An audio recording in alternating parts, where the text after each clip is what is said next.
Thanks, everybody. Well, welcome, everyone. We have a very special show for you tonight. We have a lineup of stars from the 90s standing by in the green room right now. I'm pleased to tell you we have joining us from Hollywood, California, we have stand-up comedian, special effects guru, Neil Denari. Let's hear it for Neil.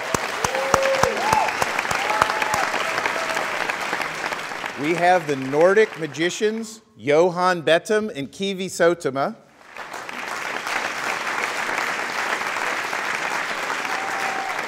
The king from smart city of Barcelona, recently on his Vegas tour, Enrique Ruiz Gelli.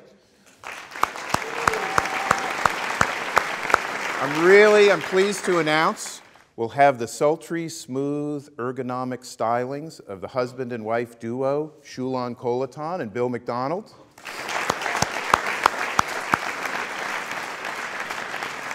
No show's complete without an animal act. We've got the French zoologist and handler arriving to us straight from the jungles of Thailand, Francois Roche.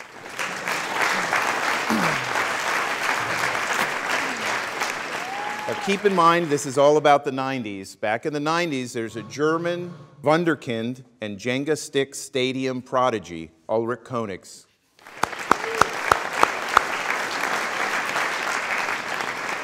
Peter Testa and Devin Weiser will show us how to cook with carbon in 15 minutes, an entire building using homemade algorithms. The master of geometry, card, brick, and dice tricks, Nader Tirani. We've got a few stars. Alejandro Zaropolo is going to talk to us about doing all of his own stunts in a port terminal in his role as a James Bond villain. Now, rumored to have been the inspiration for the Jack Sparrow character played by Johnny Depp, we've got Viennese superstar Wolf Prix.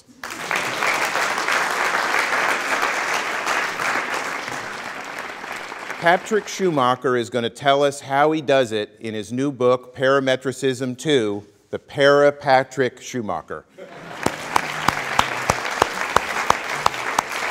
Okay, so with that, if we're going to have a format here where we've got 10 minutes with each guest. We're actually going to be serious. So we're going to have to keep to a pace. We don't really have time for audience questions, so this is really like a talk show. But if you could express your feelings with applause, that'd be great. And to start off, I'd like to welcome Neil Denari. Welcome, Neil. Welcome to the show.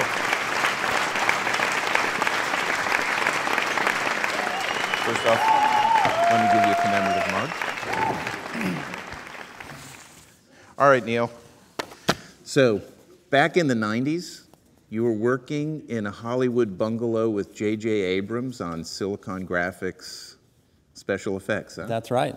That's right. So it was J.J., you know J.J., he's taken over the industry, basically, and he was a young writer, and a guy who was my student at SciArc in the early 90s, who turns out to be J.J.'s brother-in-law now. We hung out at his house on expensive Silicon Graphics machines.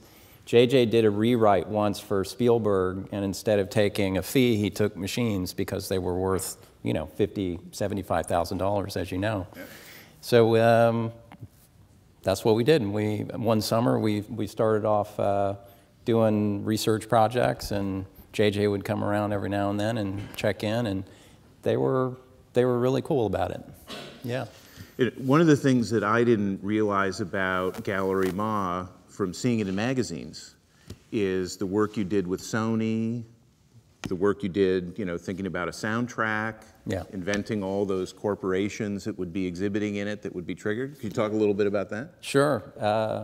You know, this is a is totally the world in between, right? So with the project with Sony, we did this hypertext project with a camera that still wasn't wireless. It was, wired into the space, but you could walk around this space, and we invented this sort of fictitious NASDAQ world, right? Because that was really what was going on at the time with technology companies, advertising on TV like IBM and Apple saying, you're one click away. And so this whole world of one click away was the virtual world, and it was being monitored in a way by the stock market. And so I wanted to do a project that was about trying to understand globalization, but do it within this kind of digital physical space. Mm-hmm. Yeah.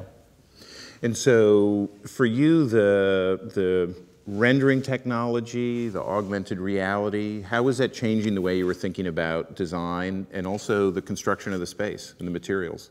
It was a big kind of shift for me from, say, the early 90s to that project in 95, because the idea of architecture to me turned into the idea of a surface only rather than an object. And so in a way, it was a radical transformation for me to think about architecture still as being an object, but something that you design from the inside out, because I'd only fixated on, on the urban image of a building. So it sort of became my version of the all that is solid melts into air, project in a way, but it turned into this kind of very spatial, very tectonic, but I would say it was a project about economy. It wasn't about minimalism or trying to strip down or take away the decorative. It was totally just an operative device. Yep. In terms of let's say the single surface world, yeah. I mean, I think that project was very much at the front end of a lot of that, before VBRO and all those things. Yeah.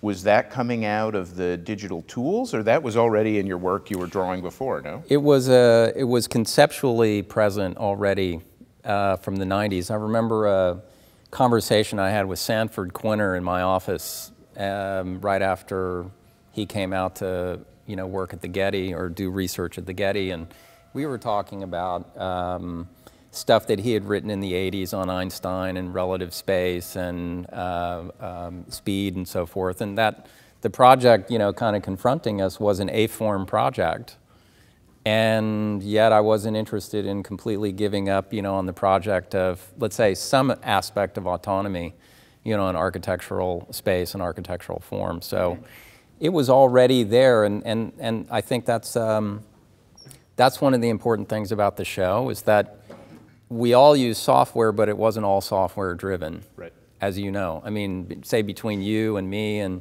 somebody like Carl Chu, we were working in various conceptual ways which were independent of the software, but I was probably the least software driven, let's say, in LA at the time. In terms of not graphic design, but project graphics, going from, say, Pantone films and tones or airbrush, yeah, to renderings, yeah, I would say you made that shift really fast.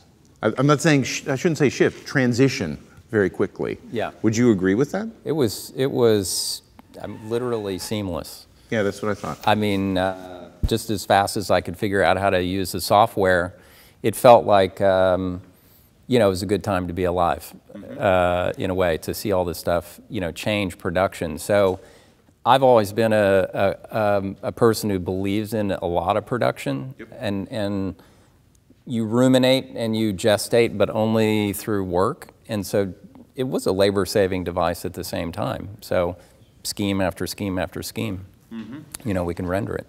And have you seen much change since the mid-90s? Significantly, or?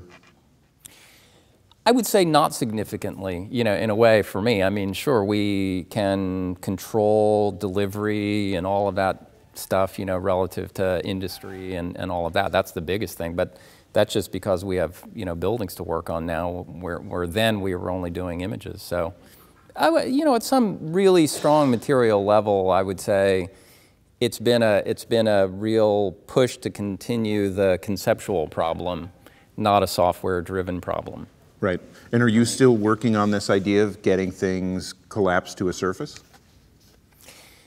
From time to time, because at that level, this whole idea of immediacy of the graphic is still an operative thing. But now I think it's trying to bring back a level of ambiguity and complexity, which means instead of one surface, it's many surfaces now. So it's micro levels of flatness and smoothness, but joints and articulations and segmentations has really kind of come back into the work. I mean, the kind of manifesto of the single surface project, which I would say everybody who did it took it on as a manifesto. Mine was a geopolitical premise. Others, it was just what's the next step in, you know, space. You were working on forms of curvature. I was too. Mine were sort of super strict. Yep. So I think, you know, it's an evolution. People look at my stuff and go, I can see traces of it 20 years ago, and I think that's good. I think there's also new territories, but it's not holistic, I think, in that sense. Okay, and the last question is, for you, what do you think the role of drawing is? I mean, given how important drawing was to you, let's say, before Gallery Ma, and there's a lot of drawings next door, digital and otherwise. For you, where do you think drawings are at? I think drawings still have an incredibly important role, because at one level, part of the other issue for me is while we work on projects and I'm really committed to, you know, to working in a fairly traditional way at some level, 80% of what we produce doesn't get built, right? 15% to 20% gets built of what we design. So at one level, most of what we do only lives in this, you know, in the virtual world. So by definition, I have to care about the life that those drawings have and how they represent, you know, those ideas. I think in terms of the culture of drawing and communication, issues of abstraction, realism, hyperrealism, those are all interesting to me, and I think that they're more relevant now than ever. All right, great. Well, thanks, Neil. This is the Greg Lynn Show with Greg Lynn, produced by the CCA. I'm Neil Denari. Thanks for watching.